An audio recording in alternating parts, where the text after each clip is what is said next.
तो hello future CS, कैसे हो आप सब लोग। I am C Mitchar and I welcome you all to my YouTube channel, जहां हम सीए इंटर के लिए डीटी डोज बैच कर रहे हैं। ये डीटी डोज बैच में अभी तक हम जो है काफी टॉपिक्स कर चुके हैं कवर। अभी हम 5 हेड्स ऑफ इनकम पढ़ रहे हैं, जिसमें हम सैलरी, हाउस प्रॉपर्टी और कैपिटल गेन का फर्स्ट पार्ट कवर कर चुके थे। आज जो है हम कैपिटल गेन का सेकेंड पार्ट कर रहे हैं। मेजोरिटी यानी जो डेफिनेशन और बेसिक्स सब जो है हम पहले पार्ट में पढ़ चुके थे। आज हम थोड़ा सा एडवांस पार्ट की तरफ बढ़ेंगे। ठीक है, तो अगर आप चैनल पे नए हो तो सब्सक्राइब जरूर कर दीजिएगा, उससे मुझे मोटिवेशन मिलता रहेगा। तो चलो शुरू कर। हाँ तो देखो, पिछले क्लास में जो है हम सेक्शन 50C तक कर चुके थे पहले पार्ट में। आज हम शुरू करेंगे टैक्स रेट्स। जो टैक्स रेट्स दिए गए हैं वो सेक्शन 111A, 112A, 112 में दिया गया है। ठीक है, वो देखो, सबसे पहले 111A बात करता है short term capital gains on listed equity shares, जिसपे एसटीटी पे किया गया है, एसटीटी सिक्योरिटी ट्रांजैक्शन टैक्स। अब ये जो अगर कोई भी आप लिस्टेड इक्विटी या शेयर सेल करते हो तो उस पर 111A लगेगा, अगर वो शॉर्ट टर्म में सेल होता है तो। इसके लिए शॉर्ट टर्म की कंडीशन है less than 12 month. Less than 12 month में अगर आप सेल करते हो तो फिर वो एस टी टी पेड हम, और अगर एस टी टी पेड है तो फिर वो 111A में चला जाएगा। ठीक है, तो अब एस टी टी जो है 2018 के पहले नहीं था, तो अगर आपने उसके पहले शेयर कोई खरीदा है तो उस पर एस टी टी पेड नहीं होगा, वो इस सेक्शन में नहीं आएगा। तो जो एस टी टी पेड है 2018 के बाद में आ गया था, तो उसके बाद से अगर कोई आपका शेयर सेल परचेस है तो उस पर एस टी टी दोनों टाइम, बाइंग और सेलिंग दोनों टाइम पेड होगा एंड वो इस पे आ जाएगा। ठीक है, तो उसे 23 जुलाई, जो इसकी डेट थी अपनी फाइनेंस एक्ट की, उसके पहले अगर सेल किया है तो 15%, उसके बाद अगर सेल किया है तो 20%। ठीक, सिंपल। नेक्स्ट हम देखते हैं 112A। अब 112A में कैसे है, same listed listed equity listed equity shares, STT अगर पेड है तो, लॉन्ग टर्म अगर है तो 112A में जाएगा। इसमें कैसा है, आपको 1.25 लाख का जो है एग्जेम्पशन मिलता है। एग्जेम्पशन मिलता है कि 1.25 लाख तक अगर आपका प्रॉफिट है तो उस पर कोई टैक्स नहीं आएगा। अगर 1.5 लाख आपका प्रॉफिट हो गया, 1.5 लाख अगर आपका प्रॉफिट हो गया तो 1.25 लाख तक कोई टैक्स नहीं आएगा। बचे हुए जो 25,000 है उस पे ही टैक्स आएगा। तो 23 जुलाई के पहले इस पे रेट था 10%, जो बाद में बढ़ के हो गया 12.5%। ठीक है, पहले ये लिमिट 1 लाख थी, अभी उस पर दिमाग मत लगाना, बस इतना सोचो कि 1.25 लाख जो है वो एग्जामेशन लिमिट है।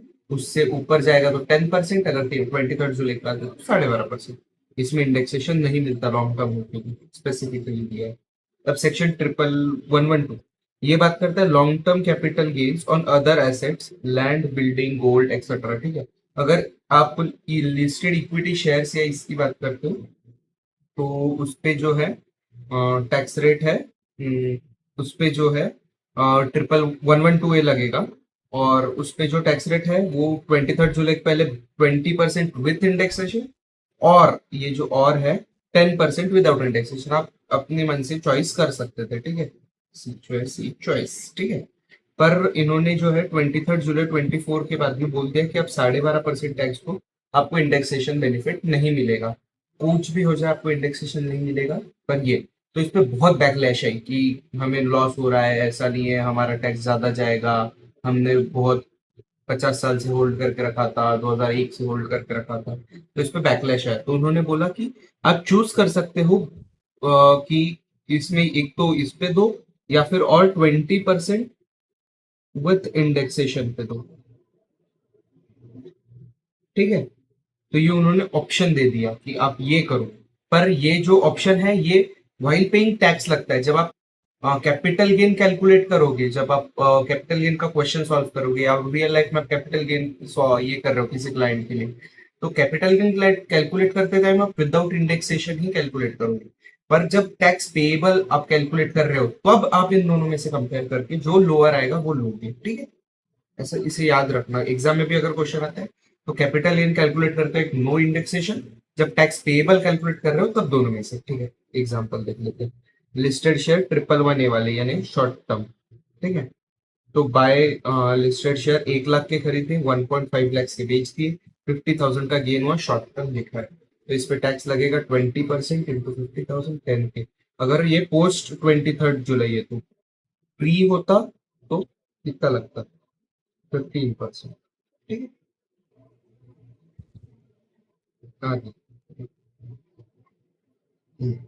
अब ये बोलता है लिस्टेड, ये है लॉन्ग टर्म वाले 11,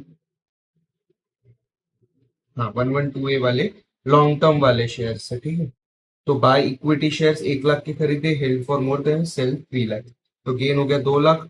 तो अब 2 लाख में से बेसिक एग्जामेशन लिमिट माइनस हो जाएगी 1.25 लाख से, 0.75 लाख आएगा, इस पे हम टैक्स रेट लगाएंगे 12.50%, अज्यूमिंग आफ्टर 23 जुलाई, तो 9375 रुपीज इस पे टैक्स आएगा, ठीक है। उस पे सेस ऐड होएगा, टोटल में 4% सेस ऐड होएगा, और ये अब नेक्स्ट हम देख रहे हैं लैंड सेल किया है 112 वाला, शॉर्ट टर्म कैपिटल लैंड था, यानी आपने सेल लॉन्ग टर्म लैंड था, 80 लाख का, कॉस्ट 30 लाख थी, ठीक है। विथ इंडेक्सेशन जो है, इंडेक्सेशन करके इस पे ये निकालेगा, विदाउट इंडेक्सेशन करेंगे तो पूरा 50 लाख ये आएगा, और क्या बोलते हैं टैक्स आएगा 80 - 30, उसको 12.5% से ये करेंगे, चूज लोअर पेइंग। यहाँ इन्होंने अज्यूम किया है, ये इंडेक्सेशन हम ज्यादा इसमें डिटेल में गए नहीं, इंडेक्सेशन तो सब आपको आता ही है लगाते हैं, ठीक है। एडजस्टिंग बेसिक एग्जामेशन लिमिट, अब अगर आपका लॉन्ग टर्म कैपिटल गेन है 2 लाख रुपए, आपकी कोई और इनकम नहीं, तो गवर्नमेंट बोलती है आपकी बेसिक एग्जामेशन लिमिट ही 2.5 लाख है, आप उससे कम कमा रहे हो तो आपको वैसे भी टैक्स नहीं देना है। तो आपको अगर long term capital gain 2.5 lakh के नीचे है, शॉर्ट टर्म कैपिटल गेन भी 2.5 लाख के नीचे, तो आप टैक्स ही मत दो ना, उसके लिए आप वो 1.25 लाख की लिमिट तो सेकेंडरी हो गई, प्राइमरी आप बेसिक एग्जामेशन लिमिट ही पार क्रॉस नहीं कर रहे, नो टैक्स, ठीक, नो टैक्सेस देना। इनको जो है रिटर्न भरना भी मैंडेटरी नहीं होता, ठीक है। अब नेक्स्ट हम देखते हैं non resident selling property, non resident ने भेज दिया ये, तो उसे टैक्स देना पड़ेगा 20%, ठीक है। इन्हें भी वही, अगर 23 जुलाई के पहले। अब देखो, ये एक इम्पोर्टेंट पॉइंट है कि वो बोलते हैं एग्जेम्पशन ऑन री इन्वेस्टिंग, अगर आपको कैपिटल गेन हो गया, समझ लो आपने घर खरीदा, घर था आपके पास, आपने 6 करोड़ का घर बेच दिया, तो आपको लमसम 5 करोड़ का कैपिटल गेन हुआ है। अब 5 करोड़ का कैपिटल गेन हो गया, 20% टैक्स, सरचार्ज, सेस, इतना मिलाते मिलाते गया आपका 1 करोड़ 20 लाख, 1 करोड़ 30 लाख, ऐसे ही चला गया। तो गवर्नमेंट बोलती है कि आप एक काम करो, अगर आप जो कैपिटल गेन आपको हो रहा है उसे आप अगर री इन्वेस्ट करते हो, तो फिर हम आपको एग्जेम्पशन देंगे, री invest your capital gain into specific USA, you can get exemption, ठीक है। तो पहली बात करता है सेक्शन 54, ठीक है।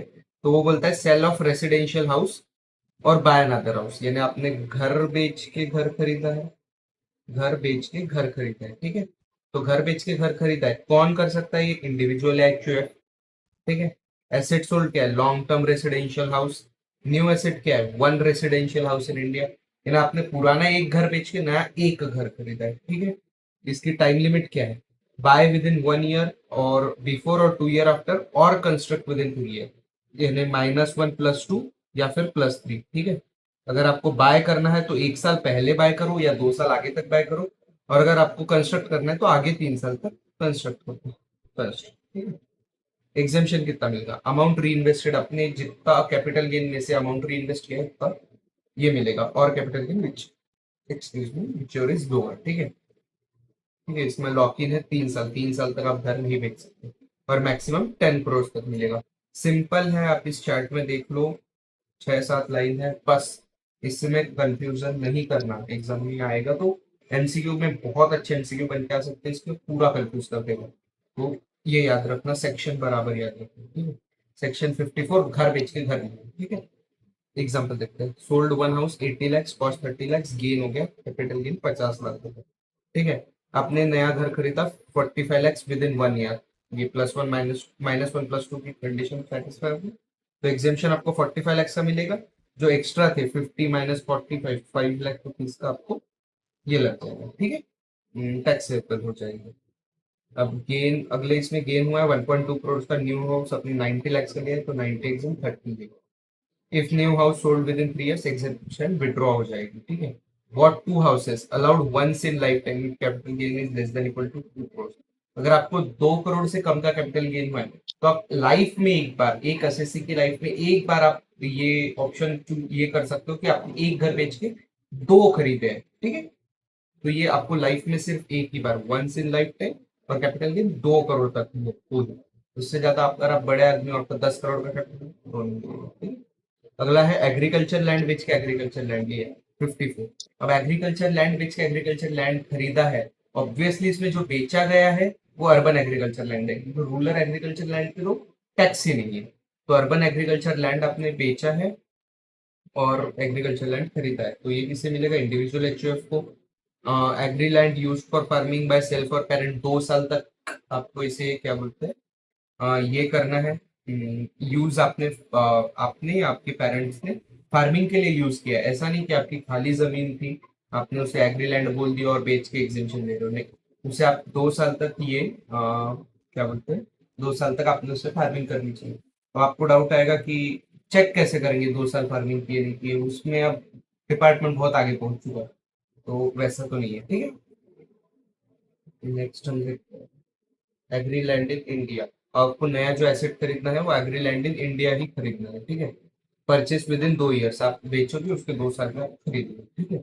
अमाउंट री इन्वेस्टेड और capital gain which is low, ऊपर जैसे sold farm land 40 lakhs, cost 3 lakhs, capital gain 30 हो गया, बॉट न्यू फ्रैंक 25 lakhs, एग्जेम्पशन 5 टैक्स 30 नेक्स्ट। ये ज्यादा 54 बी ज्यादा इंपॉर्टेंट नहीं है। अब 54 EC, ये देखो ये अच्छा है। Sale of land and building, land और बिल्डिंग आप बेच रहे हो, उसमें से जो कैपिटल गेन हो रहा है आप इन्वेस्ट कर रहे हो बॉन्ड्स में। बॉन्ड्स कौन से देखते हैं, तो किसको मिलेगा? एनी एसएससी, ऊपर दोनों इसमें इंडिविजुअल एचओएफ लिखा था, इसमें लिखा है any SSC, company, firm, LLP, AJP, BOI, AOP, सबको मिलेगा, ठीक है। लॉन्ग टर्म आपने लैंड या बिल्डिंग बेची और उससे जो पैसा है उससे आप एनएचएआई के आरईसी की बॉन्ड खरीद रहे हो, ठीक है। 6 महीने के अंदर आपको इन्वेस्ट करने हैं और एग्जामेशन लिमिट मैक्सिमम 50 लाख है, और lock in 5 years, can't sell before 5 years, ठीक है। Can't sell before, sold office building at 70 lakhs, cost 20 lakh, gain 50 lakh, ठीक है। 50 lakh in REC bond, full gain REC bond में 50 lakh, if redeemed with in 5 years exemption withdraw हो जाएगा, ठीक है। Any long term asset buy house, अब 54F क्या बोलता है? कोई भी लॉन्ग टर्म एसेट बेचो और बेच के जो है हाउस खरीदो। अब 54 बोलता था घर बेच के घर लो, ये बोलता है कुछ भी बेच के घर लो। समझ गए? फर्क याद रखना, ठीक है। ये बोलता है आप कुछ भी बेचो और घर ले लो, तो इंडिविजुअल एचयूएफ को मिलेगा ये, ठीक है। Any long term asset other that residential house, residential house होगा तो वो सेक्शन 54 में जाएगा, ठीक है। एनी अदर है तो 54 F में जाएगा। One residential house in India, आप एक ही नया घर खरीद सकते हो, ठीक है। Buy within one, same ऊपर जैसी -1 +2 या फिर +3, ये वाली जो कंडीशन ऊपर जैसी सेम, ठीक है। तो इसमें एग्जामेशन कैसे मिलेगा? ऊपर डायरेक्ट था, आपको गेन कितना उसमें से कितना आप ये कर रहे हो, ये इसमें हम प्रोपोर्शन निकालेंगे, cost of new house by net sales into capital gain, ठीक है। हम देखते हैं नीचे, कांट होन ग्रेटर देन, अगर आपके पहले से 2 घर है तो आपको एग्जेम्पशन नहीं मिलेगी। आपका एक घर है, आप दूसरा खरीद रहे हो तो मिलेगा, या आप पहला घर खरीद रहे हो तो मिलेगा, ठीक है। फुल री इन्वेस्टमेंट अब देखो, sold gold 40 lakhs, capital gain 30 हो गया, बॉट हाउस एट 40, एग्जेम्पशन कितना मिलेगा? Full 30 lakhs। अब पार्शियल री इन्वेस्टमेंट, आपने गोल्ड 30 लाख का भेजा है और नया घर 20 लाख का खरीदा है, तो इसमें एग्जेम्पशन कैसे मिलेगा? अब इसमें अज्यूम ये ऊपर वाला ये कि कैपिटल गेन इसमें भी 30 lakhs हुआ, तो 30 lakhs इसको प्रपोर्शन करेंगे आपने, आपके पास पैसे कितने हैं? 40 लाख, आप उसको इन्वेस्ट कितने के? 20 lakhs, 50%, तो 50%, 30 लाख का भी 50% लेंगे, 15 लाख जो है टैक्स हो जाएगा, ठीक है। सिंपल, ये एक ही सेक्शन है जहाँ ये ऐसा ये मिलेगा, क्या बोलते हैं, प्रपोर्शन करेंगे, ठीक है, ध्यान रखना। अगर आप ऑलरेडी 2 हाउसेस ओन करते हो तो फिर नॉट एलिजिबल फॉर 54, बताया मैंने, ठीक है। अब सेक्शन 49(1) की बात करते हैं, ये क्या बोलता है? ये ठीक है, ये 4 एग्जेम्पशन थे। सेक्शन 54 घर बेच के घर लो, सेक्शन 54B, सेक्शन 54 ई सी, सॉरी, सेक्शन 54EC और सेक्शन 54F, ठीक है। सिंपल। अब देखो, अब से हम बात कर रहे हैं सेक्शन 49(1) की। तो मोड ऑफ एक्विजिशन, अगर आपको गिफ्ट, विल, इनहेरिटेंस या सक्सेशन में कुछ मिला है तो कॉस्ट ऑफ एक्विजिशन क्या होगी? तो कॉस्ट ऑफ एक्विजिशन वो होगी जो कॉस्ट ऑफ प्रीवियस ईयर है। अगर मान लो फादर की डेथ के बाद जो प्रॉपर्टी है सन को चली गई, तो सन के हाथ में उसकी कॉस्ट ऑफ एक्विजिशन क्या होगी? जो उसके फादर के हाथ में कॉस्ट ऑफ एक्विजिशन। अब मान लो फादर को भी जो है ग्रैंडफादर से मिली थी, तो ग्रैंडफादर की जो कॉस्ट ऑफ एक्विजिशन है जब तक वो बेचेंगे, include period owner holding period. Holding period भी सेम। अगर आपके डैड ने उसे 50 साल को ओन किया है और उसके बाद आप मान लो 2 दिन बाद बेच देते हो, तो भी आपका जो होल्डिंग पीरियड होगा वो 50 साल 2 दिन का, ठीक है। Distribution of H partition. अब एच पार्टीशन हो गया, ठीक है। एच जो था सन्स के बीच में पार्टीशन हो गया, तो जो एच को कॉस्ट थी वही आपके हाथ में cost include period hold by common sense. Amalgamation demerger हो गया, कंपनी जो है अमालगमेट हो गई या डीमर्जर हो गई, साथ जुड़ गए या दूर हो गए। तो कॉस्ट टू शेयर होल्डर को जो भी कॉस्ट था या कंपनी को जो, और या प्रीवियस ओनर, जो भी प्रीवियस ओनर का था वही कॉस्ट आपकी मानी जाएगी और अर्लियर पीरियड भी आप इसे इंक्लूड करोगे इस होल्डिंग पीरियड। अब conversion of bonds and debenture in shares हो गया। आपके पास डिबेंचर्स थे, कन्वर्टेबल डिबेंचर, शेयर्स मिल गए। अब शेयर्स मिल गए तो इसकी कॉस्ट क्या होगी? Cost of debenture bond proportionately लेंगे, ठीक है। जैसे आपने 100 रुपए का बॉन्ड लिया था और आपको 5 शेयर मिले, तो अब 100/5 20 हर शेयर का कॉस्ट ऑफ एक्विजिशन हो जाएगा, ठीक है। Period from date of conversion, date of conversion से आगे आपको माना जाएगा कि आपके शेयर फोल्ड कर रहे हैं। इसमें पुराना डिबेंचर्स का टाइम मत छोड़ देना, ठीक है। बोनस शेयर, उसकी कॉस्ट हमेशा नील होगी, याद रखना, इंपॉर्टेंट पॉइंट है एमसीक्यू में ये कर सकता है, ठीक है। बोनस शेयर्स की कॉस्ट हमेशा नील होगी और इसमें जो होल्डिंग पीरियड है फ्रॉम डेट ऑफ अलॉटमेंट होगी, ठीक है। राइट शेयर्स होगी, अमाउंट पेड बाय एसएसी। अगर आपको 50 रुपए का शेयर जो है 35 रुपीज में मिल रहा है, तो ये आपकी कॉस्ट ऑफ एक्विजिशन हो जाएगी 35 रुपीज, ठीक है। फ्रॉम डेट ऑफ अलॉटमेंट, जब से अलॉट हो गया तब से। राइट्स रिनाउंस्ड, इसकी कॉस्ट नील होगी। आपको राइट था, राइट टू बाय शेयर, आपने राइट ही बेच दिया बंदे को। आपने बोला ये जो 35 का शेयर है ये तू खरीद ले, तू मुझे 4 रुपए 5 रुपए दे दे। अब मैंने 5 रुपए में इतना राइट बेच दिया, मेरा कॉस्ट ऑफ एक्विजिशन नील है, 5 रुपए जो है मेरा पूरा कैपिटल गेन हो जाएगा। From date of offer to date of sale, इस टाइप का ही होगा। Shares received on demerger, demerger हो रही है तो आपको शेयर्स रिसीव हुई। जैसे अभी टाटा जो है फिजिकल कमर्शियल व्हीकल्स और पर्सनल व्हीकल्स में डीमर्ज हो गई है, तो आपको दोनों का शेयर मिलेगा।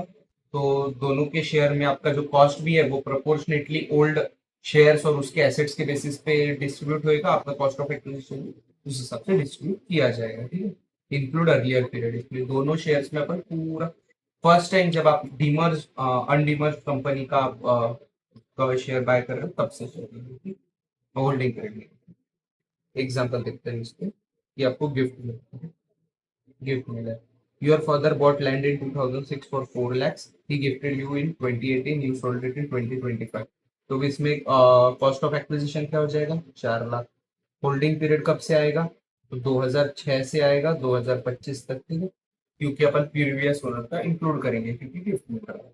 Cost of acquisition 4 lakh, include is holding period simple, long term capital gain since greater than 24 months. Inheritance 2003 में था, mother dies in 2020, you sell it in 2025 for 5 lakhs, same ऊपर जैसा। तो cost of acquisition 5 lakhs, include holding period for 3 years, second भी और if beneficial, ठीक है। ये आएगा ही नहीं, 2001 के बाद। अब देखो right shares, you buy 200 right shares by paying 100 rupees पर शेयर, ठीक है। कॉस्ट ऑफ एक्विजिशन क्या हो जाएगी? तो आपने 100 रुपीज के 200 राइट शेयर लिए, 20,000 sold later for 30,000, capital gain 10,000, common sense, ठीक है। रिनाउंसिंग राइट्स, आपने जो है you sell your right entitlement अनर 5,000 में आपने ये भेज दिया, इसका कॉस्ट ऑफ एक्विजिशन नील होगा ऑलवेज, याद रखना। तो enter 5,000 short term capital gain, ठीक है। अब राइट रिनाउंस ऐसी चीज है, ऐसा तो नहीं है ना आपको राइट साल भर साल साल 4 4 साल के लिए मिलता है, नहीं, राइट रिनाउंस 15 दिन, तो वो always short term capital gain होगा, लॉन्ग टर्म हो ही नहीं सकता, ठीक है। नेक्स्ट है demerger, you had 1,000 shares of X limited, cost थी 1 लाख रुपए, तो जो एक्स और Y, X limited Y limited में डीमर्ज हो गए दो। एफ जो थी इसका 3 लाख था, इसका 1 लाख था, तो 3:1 के रेशियो में हो गया। तो अपन जो है शेयर का कॉस्ट ऑफ एक्विजिशन भी जो है, जो 1 लाख है, उसे भी हम 3:1 के रेशियो में बांट देंगे। तो 3 ये हो जाएगा 75 की, और ये हो जाएगा 25, 25 अब हम देखते हैं सेल ऑफ डेप्रीशिएबल एसेट्स। अगर आपने डेप्रीशिएबल एसेट्स बेच दिए, ब्लॉक ऑफ एसेट्स आपने बेच दिया, ये जो हम पीजीबीपी में काफी डिटेल में पढ़ते हैं कि जो इनकम टैक्स में है, उसमें हम हर एक जो अगर ग्रुप ऑफ एसेट्स है, उसे हम एक एक एसेट की तरह नहीं ट्रीट करते, हम उसे एक ग्रुप ऑफ एसेट्स मानते हैं। और उसे ग्रुप ऑफ एसेट्स को जो ब्लॉक ऑफ एसेट्स बनेगी बिजनेस में, उसे हम कंप्लीट ब्लॉक के तरह ट्रीट करते हैं। और उस पे ही हम ये इंडिविजुअली हम जो है एक एक एसेट पे capital gain, cost of holding period नहीं निकालते हैं, हम टोटल ये करते हैं जो डेप्रिशिएबल एसेट्स है, ठीक है। जैसे कंप्यूटर है, अगर आप कंप्यूटर बेचते हो तो उस पे ऐसा सेल ऑफ डेप्रिशिएबल एसेट्स आएगा। तो डेप्रिशिएबल है तो उसको कंप्यूटर, आपके जितने कंप्यूटर है सबका एक असेट, ब्लॉक ऑफ एसेट बनेगा, उसके हिसाब से कैलकुलेट होगा, ठीक है। You don't calculate long term separately for each item, ठीक है। You deal with whole block of assets same rate पे, जो सेम रेट के सारे कंप्यूटर कंप्यूटर सेम रेट के सब एक ब्लॉक ऑफ बन जाएगा। तो इसके लिए हम कैसे करेंगे, सबसे पहले डब्ल्यूडीवी लेंगे, जो डेप्रिसिएशन की बात था, of block at beginning of year 1 अप्रैल, समझ लो 1 अप्रैल 24 को हम ये लेंगे। ऐड करेंगे cost of any new assets purchased in same block, कोई आपने नया कंप्यूटर खरीदा, subtract money receive from sale of assets in that block, आपने कंप्यूटर, 2 कंप्यूटर पुराने हो गए थे, बेच दिए, तो उसका सब मनी भी सब्ट्रैक्ट करेंगे। अब ठीक है, फिर हम देखते हैं कि अगर sale value is less than WDV, तो डिप्रिसिएशन एज यूजुअल चलेगा। आपका जो है डब्ल्यूडीवी चल रहा है 4 लाख रुपए, आपने सेल वैल्यू 1 लाख करेंगी, तो वो माइनस करके हम उस पर कोई कैपिटल गेन नहीं आएगा। तो 4 लाख में से 1 लाख माइनस कर देंगे, 3 लाख। जैसा एसेट चल रहा है वैसा डिप्रिसिएशन आगे चलता जाएगा, इस पे नो कैपिटल गेन, ठीक है। अगला है sale value is greater than WDV. आपकी जो डब्ल्यूडीवी थी 1 लाख, आपने उसको 4 लाख में बेच दिया, ठीक है। पर आपका ब्लॉक नील नहीं हुआ है, अभी भी आपके पास 4-5 एसेट पड़े हैं जो आपने नहीं बेचे, ठीक है। बट ब्लॉक जो है वो नील नहीं हुआ है, अभी भी आपके पास फिजिकली एसेट बचा है, बुक्स में नील हो गया है, पर आपके पास ये हो गया है। तो शॉर्ट टर्म कैपिटल गेन होएगा इस पे, sale minus WDV plus new assets, ठीक है। इफ ऑल एसेट्स सोल्ड, आपने सारे एसेट्स बेच दिए और ब्लॉक भी जो है वो नील बन गया, आपने सारे एसेट बेच दिए, आपकी ब्लॉक भी नील हो गया, आप कुछ भी नहीं अब तक, तो एंटायर डिफरेंस जो है शॉर्ट टर्म कैपिटल गेन है, शॉर्ट टर्म कैपिटल लॉस। अगर सेल वैल्यू डब्ल्यूडीवी से ज्यादा है तो शॉर्ट टर्म कैपिटल गेन आएगा, अगर सेल वैल्यू डब्ल्यूडीवी से कम है तो शॉर्ट टर्म कैपिटल लॉस आएगा, ठीक है। कैपिटल लॉस आप सेट ऑफ कर सकते हैं, कैरी फॉरवर्ड कर सकते हैं। Depreciable asset always short term होएगा, इवन इफ होल्ड फॉर, ये याद रखना, एमसीक्यू वाला पॉइंट है कि अगर 24 मंथ से ज्यादा भी है तो भी डेप्रिसिएबल एसेट्स हमेशा शॉर्ट टर्म ही होंगे, वो लॉन्ग टर्म नहीं होंगे, ठीक है। Short term on depreciable assets, ठीक है। Block plant at 15% opening WDV 10 lakh रुपए, sold one machinery for 13 lakh, no new purchase, ठीक है। तो सेल वैल्यू जो है डब्ल्यूडीवी से ज्यादा होगी, शॉर्ट टर्म क्या बोलते हैं, शॉर्ट टर्म कैपिटल गेन होगा 13 लाख माइनस 10 लाख, 3 लाख, ठीक है। आपने जो था पूरा पूरा ब्लॉक ही बेच दिया। Block ceases to exist, opening WDV 8 lakh थी, bought new machinery 4 lakh, total 12 lakh की होगी, sold all machinery for 15 lakh, short term 3 lakh, simple.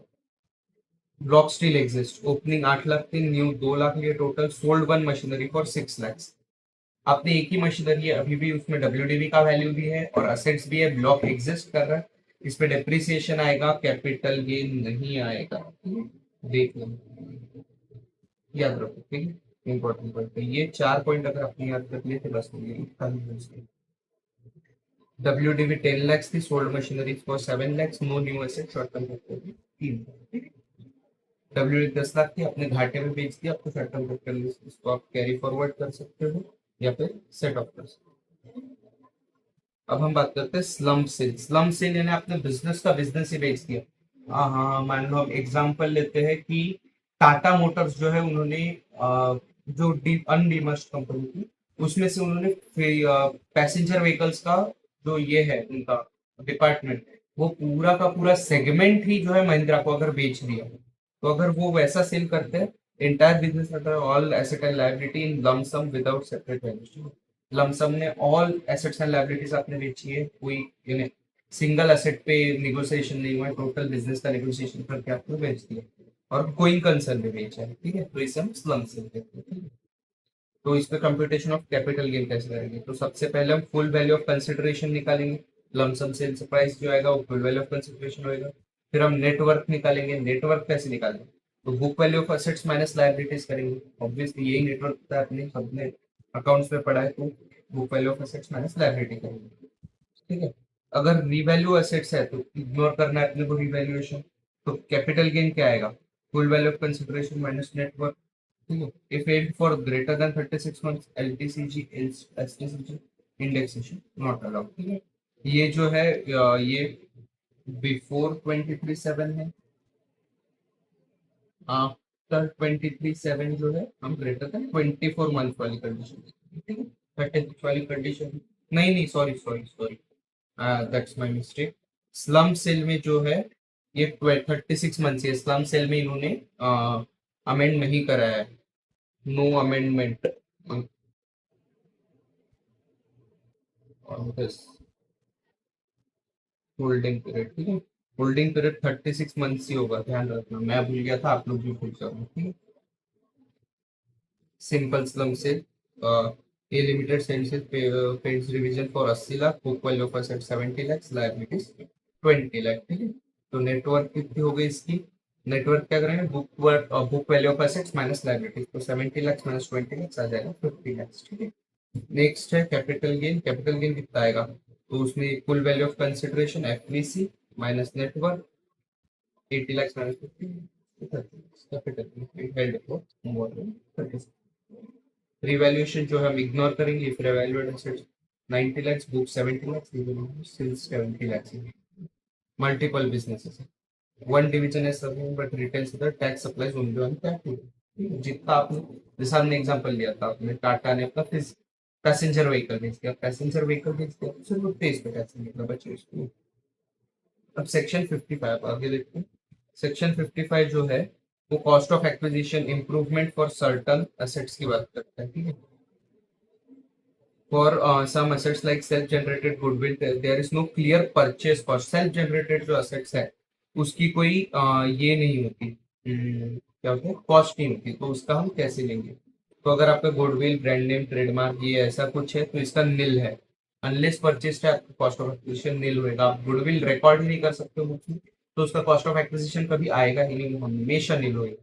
हमने गुडविल खरीदा है तो एक्चुअल परचेज का, एसेट परचेज बिफोर 1 अप्रैल 01 है, तो कॉस्ट ऑफ एक्विजिशन का होगा एक्चुअल कॉस्ट और एफएमबी व्हिचएवर इज हायर, ठीक है, हमने ऊपर बात की थी, इसलिए भी जल्दी जल्दी ले रहा हूँ, ठीक है। बोनस शेयर्स है तो निल होएगा, राइट शेयर्स है तो अमाउंट पेड होएगा, राइट एंटाइटलमेंट के लिए निल होएगा, डीमर्जर शेयर है तो प्रपोर्शनेट होएगा, सारी चीजें हमने ऊपर देख ली, ये बस एक समरी बनेगी।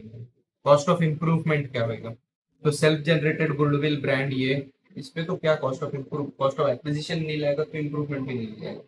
तो अदर्स कैपिटल इंप्रूवमेंट्स आफ्टर 1401, जैसे आपका लैंड है कि कोई बिल्डिंग है तो उसको 01 उसके पहले के इग्नोर, बिफोर के इग्नोर करेंगे, ये भी हम ऊपर देख चुके हैं।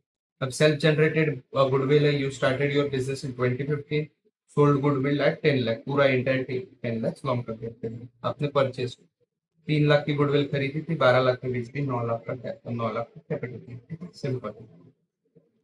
नेक्स्ट है tenancy rights, you surrender tenancy rights for 5 lakhs, you never paid to acquire it, cost of acquisition nil हो जाएगा, entire 5 lakhs long term capital, ठीक है। प्रॉपर्टी बिफोर 2001 1 लाख, इस दिन 4 लाख है, तो हाइयर हम लेंगे, हाइयर हो गया 4 लाख, तो 4 लाख कॉस्ट ऑफ एक्विजिशन, ठीक है। इम्प्रूवमेंट बिफोर इग्नोर करेंगे, ignore for cost of acquisition. Route permit जो है आपका, यू सेल्फ जनरेटेड है तो हमेशा नहीं, 3 लाख का लॉन्ग टर्म कैपिटल, ठीक है। अगला देखो, स्पेशल केस है सेल्फ जनरेटेड एसेट्स, अब goodwill cost of acquisition nil, improvement nil, full sale value tax, branding full sale value taxable, right to manufacture copyright ये सब है full taxable, self generated full taxable, ठीक है, कुछ है नहीं। ऑथर राइट सबूत, no cost to acquire, 5 lakh entire 5 lakh long contract. Next हम बात करते हैं fair market value option as of 1 April for assets before fair market instead of actual पर इफ इट्स बेनिफिशियल। ठीक है, हम ऊपर देख चुके हैं। ठीक है, क्योंकि इन दोनों में हायर देखेंगे तो हायर 8 लाख है, 8 लाख कॉस्ट ऑफ एक्विजिशन हो जाएगा। अब हम ठीक है ये देख लेते हैं। अब समरी टेबल जो है कॉमन एसेट्स की हम देख लेते हैं। तो लैंड है, बिल्डिंग है, होल्डिंग पीरियड अगर ग्रेटर देन 12 मंथ है तो इसमें इसके लिए हम होल्डिंग पीरियड जो है वो लॉन्ग टर्म के लिए ग्रेटर देन 24 मंथ वाला क्राइटेरिया देखेंगे। उसका जो कॉस्ट ऑफ एक्विजिशन है वो तो एक्चुअल लेंगे या 1401 का फेयर मार्केट वैल्यू आएगा। Cost of improvement post 01 only, उसके पहले के इग्नोर, और इस पर 50C भी अप्लाई होता है। 50C यानी वो जो है अपना स्टैम्प ड्यूटी वैल्यू वाला सेक्शन। ठीक है, लिस्टेड शेयर इसके लिए 12 महीने का ये है क्राइटेरिया।